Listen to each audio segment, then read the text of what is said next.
देखिए supreme court से ही न्याय मिलेगा, सुप्रीम कोर्ट के अंदर खड़े, सुप्रीम कोर्ट का निर्णय तो फाइनल निर्णय होता है ना, उसके बाद हमें क्या कहना हो। सुप्रीम कोर्ट हम गए हैं और इस उम्मीद से गए हैं कि जहां कुछ गलत हो रहा है तो हमें कोर्ट के जरिए से इंसाफ मिल जाएगा। देखिए हमारी सारी अपेक्षाएं जो है वो सुप्रीम कोर्ट ही से हैं, क्योंकि गवर्नमेंट तो बिल्कुल उसको तुली हुई है कि काला कानून जो है उसको जो है तमाम स्टेट्स पर उसको लागू किया जाए। वक्फ कानून के लिए आज का दिन बेहद अहम है, क्योंकि लंबे इंतजार के बाद आज सीजेआई संजीव खन्ना की अध्यक्षता वाली बेंच सुनवाई कर रही है। दोनों ही तरफ से दलीलें पेश की जा रही हैं। कोर्ट में क्या कुछ हुआ, किसने क्या दलीलें दी, सुप्रीम कोर्ट ने क्या टिप्पणी की, ये बाद में बताएंगे, लेकिन उससे पहले सुनाते हैं कोर्ट के बाहर नेताओं और धर्म गुरुओं ने क्या कहा। कांग्रेस सांसद इमरान मसूद का कहना है कि नए वक्फ कानून में संविधान की कई धाराओं की अनदेखी की गई है। ऐसे में न्याय के मंदिर से ही आखिरी उम्मीद बची है, इसलिए वे देश की सुप्रीम अदालत में आए हैं ताकि इंसाफ मिल सके। देखिए संविधान की कई धाराओं के ऊपर ओवरलैपिंग की गई है, और जब ये ओवरलैपिंग की गई है तो हम लोगों ने आकर के न्याय के मंदिर में खड़े हैं, न्याय के मंदिर में ही गुहार लगाई, और कहाँ जाएंगे। तो आप क्या उम्मीद लगती है आपको सुप्रीम कोर्ट से, आपको क्या लगता है? देखिए सुप्रीम कोर्ट से ही न्याय मिलेगा, सुप्रीम कोर्ट के अंदर खड़े, सुप्रीम कोर्ट का निर्णय तो फाइनल निर्णय होता है ना, उसके बाद हमें क्या कहना हो। सुप्रीम कोर्ट से निर्णय। संभल के सपा सांसद जियाउर रहमान बर्क तो खुद ही अपने ऊपर दर्ज हुए केस का सामना कर रहे हैं, लेकिन इस बात की उम्मीद जरूर है कि न्याय के मंदिर से इंसाफ जरूर मिलेगा। जियाउर रहमान बर्क ने भी सुप्रीम कोर्ट के फैसले पर भरोसा जताया है। हमारे वक्फ का मामला है, कानून का मामला है, तो हमने जैसे कि अपने संभल का मसला था तो भी हमने न्याय की शरण ली थी और न्यायालय की शरण ली थी, और इस मसले में भी सुप्रीम कोर्ट हम गए हैं और इस उम्मीद से गए हैं कि जहां कुछ गलत हो रहा है तो हमें कोर्ट के जरिए से इंसाफ मिल जाएगा। आज सुनवाई भी है तमाम पिटीशन। हाँ सुनवाई है, उसके अंदर मैंने भी पिटीशन दायर की है और यकीनन यही इसी उम्मीद से की है कि उसके अंदर कि इंसाफ मिल सके। मैंने भी सुलेमान साहब ने पिटीशन दायर की थी और उसकी मेरी तरफ से वो सलमान खुर्शीद साहब जो हैं वो इस केस को देखेंगे, लड़ेंगे, और इंशाल्लाह उम्मीद करता हूँ कि न्यायालय से हमें इंसाफ मिलेगा। सियासतदानों से अलग मुस्लिम धर्म गुरुओं को भी देश की सबसे बड़ी अदालत से इंसाफ मिलने की उम्मीद है।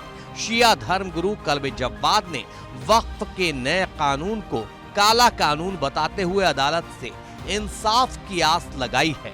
देखिए हमारी सारी अपेक्षाएं जो है वो सुप्रीम कोर्ट ही से हैं, क्योंकि गवर्नमेंट तो बिल्कुल उस पर तुली हुई है कि काला कानून जो है उसको जो है तमाम स्टेट्स पर उसको लागू किया जाए, और ये काला कानून इसको हमने माना है जिसके ज़रिए से हमारे तमाम औकाफ जो है वक्त जो है तमाम बर्बाद हो जाएंगे उसमें, और सब खत्म हो जाएंगे, यही प्लानिंग है।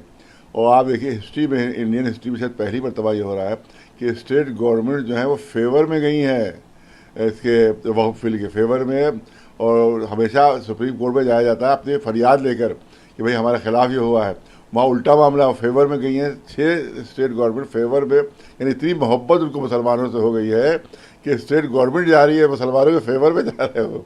तो इससे अंदाज़ा कीजिए कितनी बड़ी घिनौनी साजिश की गई है, कितना बड़ा षड्यंत्र ये है, और इससे ये डिले टैक्टिस है वहाँ, क्योंकि जब ये स्टेट गवर्नमेंट जाएंगी तो फिर कॉन्स्टिट्यूशनल बेंच बनाना पड़ेगी उनको, उस पर टाइम लगेगा, इतने दिन में बहुत ज़्यादा औकाफ को तबाह बर्बाद कर देंगे वो। तो ये एक बहुत भयानक साजिश की गई है कि इसमें स्टेट्स गवर्नमेंट जो है वो भी अपने वहाँ पर पहुँची है सुप्रीम कोर्ट में, और वो भी बिल की हिमायत में पहुँची हो। तो बिल्कुल ये गवर्नमेंट तुली हुई है मुसलमानों को तबाह बर्बाद करने पर। हालांकि मुस्लिम सियासतदानों और धर्म गुरुओं से अलग वक्फ कानून के लिए बनी जेपीसी की अध्यक्षता करने वाले बीजेपी नेता जगदम्बिका पाल की अलग ही दलील है। उनका कहना है कि all India Muslim personal law board इस कानून को लेकर मुसलमानों को गुमराह कर रहा है। रमजान का महीना सबसे पवित्र महीना था, उसके अलविदा के जुमे की नमाज में भी जिस तरह से आपने देखा कि काली पट्टी बांधने का आह्वान किया गया, और रमज़ान में लोग प्रेयर करते, क्राउड इकट्ठा होती, फिर ईद के दिन भी उसी काली पट्टी को बांध करके कहा गया प्रोटेस्ट करिए। हम तो देश के अल्पसंख्यकों को, मुसलमानों को बधाई देंगे कि उन्होंने रमज़ान के पवित्र महीने में अपना रोज़ा रखा, नमाज ऑफ़र किया और शांतिपूर्वक ईद मनाई। लेकिन all India Muslim personal law board लगातार प्रोवोक कर रही है। कानून पारित हो गया, सुप्रीम कोर्ट में अगर चुनौती दे रखा है तो सड़कों पे क्यों प्रोटेस्ट कर रहे हैं, क्यों दंगा कराने की कोशिश कर रहे हैं, क्यों प्रोवोक कर रहे हैं, क्यों कह रहे हैं हम फला तारीख को पूरे देश के मुसलमान अपने घरों की बत्ती को गुल करेंगे, या क्यों कह रहे हैं कि हम यहाँ पे दिल्ली में फिर प्रदर्शन करेंगे, फिर तालकटोरा में हम।